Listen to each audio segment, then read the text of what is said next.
નમસ્કાર દર્શક મિત્રો, આપ નિહાળી રહ્યા છો સૌરાષ્ટ્ર સમ્રાટ ન્યૂઝ ચેનલ। રાણપુર તાલુકાના ચંદરવા ગામે ગૌચર જમીન પર સોલર પ્લાન્ટ મુદ્દે કોંગ્રેસ યુથ દ્વારા રાણપુર મામલતદારને આવેદનપત્ર આપવામાં આવ્યું। બોટાદ જિલ્લા કોંગ્રેસના યુથ પ્રમુખ સુરેશભાઈ ભરવાડના નેતૃત્વ હેઠળ આજે કોંગ્રેસના કાર્યકર્તાઓ દ્વારા રાણપુર તાલુકાના ચંદરવા ગામે ગૌચર જમીન પર સ્થાપિત સોલર પ્લાન્ટ અંગે ગંભીર આક્ષેપો સાથે આવેદનપત્ર આપવામાં આવ્યું હતું। કોંગ્રેસ યુથ પ્રમુખ સુરેશભાઈ ભરવાડે જણાવ્યું હતું કે ચંદરવા ગામની ગૌચર જમીન પર સોલર પ્લાન્ટ સ્થાપિત કરવામાં આવ્યો છે, જે નિયમો અને કાયદાઓના ઉલ્લંઘન સમાન છે। તેમણે આ મુદ્દે ભાજપના બોટાદ જિલ્લાના મોટા નેતાઓના નામ લીધા વગર ભ્રષ્ટાચારના ગંભીર આક્ષેપો કર્યા હતા। તેમણે જણાવ્યું કે ગૌચર જમીન ગામના પશુપાલકો માટે અતિ મહત્વની હોય છે અને આવી જમીન પર સોલર પ્લાન્ટ સ્થાપિત થવાથી પશુપાલકોના હિતોને ગંભીર નુકસાન થઈ રહ્યું છે। આ સમગ્ર પ્રક્રિયામાં સત્તાધારીઓની મિલીભગત અને ભ્રષ્ટાચાર થયો હોવાનો શંકાસ્પદ મુદ્દો તેમણે રજૂ કર્યો હતો। કોંગ્રેસ કાર્યકર્તાઓએ આવેદનપત્ર મારફતે માંગણી કરી હતી કે ગૌચર જમીન પર થયેલ સોલર પ્લાન્ટની તાત્કાલિક તપાસ કરવામાં આવે, તેમજ જો ગેરરીતિ સાબિત થાય તો જવાબદાર અધિકારીઓ અને સંબંધિત લોકો સામે કડક કાર્યવાહી કરવામાં આવે। આ કાર્યક્રમ દરમિયાન કોંગ્રેસના અનેક કાર્યકર્તાઓ હાજર રહ્યા હતા અને તેમણે સરકાર સામે નારા લગાવી વિરોધ નોંધાવ્યો હતો। Bureau report Rohit R Jatapara, Botad. શું તમારું નામ, તમારો પરિચય? સુરેશભાઈ ભરવાડ, બોટાદ જિલ્લા યુથ કોંગ્રેસ પ્રમુખ। આજે આ તમે મામલતદાર કચેરી ખાતે આવેદનપત્ર જે આપ્યું છે તે શેના અનુસંધાને આપ્યું છે?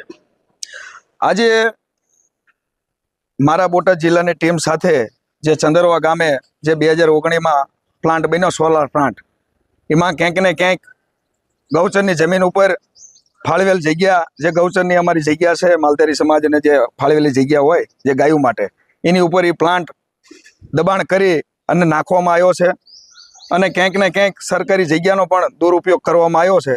તો આજે અમે આ મામલતદાર સાહેબને રજૂઆત કરી છે કે ભાઈ ટૂંક સમયમાં આ જે કોઈ જગ્યા ઉપર દબાણ છે કે નથી, અમે 100% કહેવી છીએ કે દબાણ છે તો એનું સ્પષ્ટતા કરે।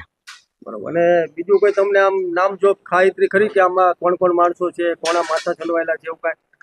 તમે સમજી લો, ચંદરવા ગામમાં તે કેમ 700 વીઘામાં પ્લાન્ટ આવ્યો સોલાર પ્લાન્ટ, આખા બોટાદ જિલ્લામાં કેમ ચંદરવા ગામ જ તે? આમાં ચોખ્ખી આશંકા છે કે બોટાદ જિલ્લાનું એક મોટું માથું ભાજપનું જેનો હાથ છે આમાં, અને જે તે સમયે આ પ્લાન્ટ નખાણો ત્યારે વારંવાર અરજીઓ કરવામાં આવી, પણ કોઈ પણ અરજીનો કોઈ ટીડીઓ સાહેબને અરજી આપી હોય કે મામલતદારને આપી, કોઈ જગ્યાએ જવાબ મળતો નહોતો।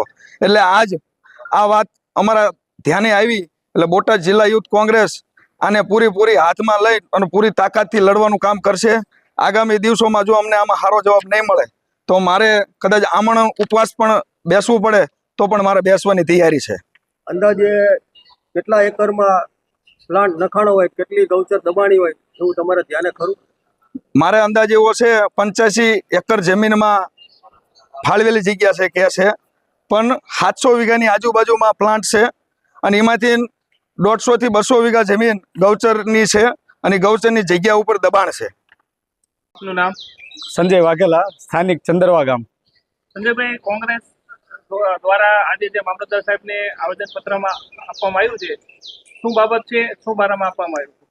આજે જે મામલતદાર ખાતે રાણપુર ખાતે જે આવેદનપત્ર આપવામાં આવ્યું છે, તે આવેદનપત્ર ચંદરવા ગામની અંદર જે સોલર પ્લાન્ટ 2019માં નાખવામાં આવેલો હતો, એ સોલર પ્લાન્ટમાં ક્યાંક ને ક્યાંક ગૌચર જમીનમાં ખૂબ મોટું દબાણ અને ગામની ગૌચર જમીનમાં ગામ દ્વારા અને ગામના સ્થાનિક આગેવાનો દ્વારા અને ભરવાડ સમાજ દ્વારા બહુ બધી રજૂઆતો કરવા છતાં મામલતદાર દ્વારા અને રાણપુર તાલુકાના ટીડીઓ દ્વારા અને બોટાદ જિલ્લા કલેક્ટર દ્વારા કોઈ વસ્તુનું કોઈ સ્થાનિક ભાષામાં અને કોઈ સ્થાનિક વ્યક્તિને કોઈ સચોટ જાણકારી આપવામાં નથી આવી અને વ્યક્તિઓને સાથે રાખી અને આવેદનપત્રો પણ આપવામાં આવ્યા, તેમાં પણ કોઈ પણ જાતની કોઈ જાણકારી આપવામાં આવેલ નથી અને આ પ્લાન્ટમાં બહુ મોટી ગેરરીતિ અમને નજરે આવી રહી છે। સંજયભાઈ, કોંગ્રેસ દ્વારા આક્ષેપ લગાવવામાં આવ્યા છે કે આમાં કોઈ ભાજપના મોટા નેતાનો હાથ હોય એવું છે, તમને એ બારામાં શું લાગે છે? કોંગ્રેસના દ્વારા જે આક્ષેપો લગાવવામાં આવેલા છે તે સચોટ રીતે, સાર્વજનિક રીતે અને ત્યાંના સ્થાનિક વ્યક્તિઓના દ્વારા તમતારે અમને જાણવા મળેલ છે। બીજી વસ્તુ કે ત્યાંના ભાજપના નેતાઓ બહુ આગેવાની કરી રહ્યા છે બોટાદ જિલ્લાની, અને બોટાદ જિલ્લામાં બહુ મોટી પદવી ઉપર માણસો અત્યારે હાજર છે, તેઓ દ્વારા બહુ મોટું એવું કૌભાંડ દર્શાવવામાં આવ્યું છે, જે અત્યારે સુરેન્દ્રનગર જિલ્લાની અંદર જે કૌભાંડ 1500 કરોડનું દર્શાવવામાં આવ્યું એમ મને એવી શંકા છે સ્થાનિક હોવાના નાતે કે ચંદરવા ગામમાં પણ એવું મોટું કૌભાંડ નજરે આવી રહ્યું છે. સંજયભાઈ, આગામી દિવસોમાં જો આ ગૌચરની જમીન ખાલી નહીં થાય તો આપ ગામવાસી શું કરી શકે? આગામી દિવસોની અંદર આ જમીન ગૌચર ખાલી ના કરવામાં આવે તો અમે આમરણ ઉપવાસ પર ઉતરશું અને બોટાદ જિલ્લા કલેક્ટર કચેરીને અમારે ઘેરવાનો પ્રયત્ન કરશું અને સરકાર સામે અમે એક પીઠ આગેવાની સાથે અમે એક સરકારને રજૂઆત કરશું કે આ પ્લાન્ટમાંથી ગૌચર જમીન ચંદરવા ગામમાં ભરવાડ તથા તો સમસ્ત ગામને એ ખાલી કરી આપવામાં આવે.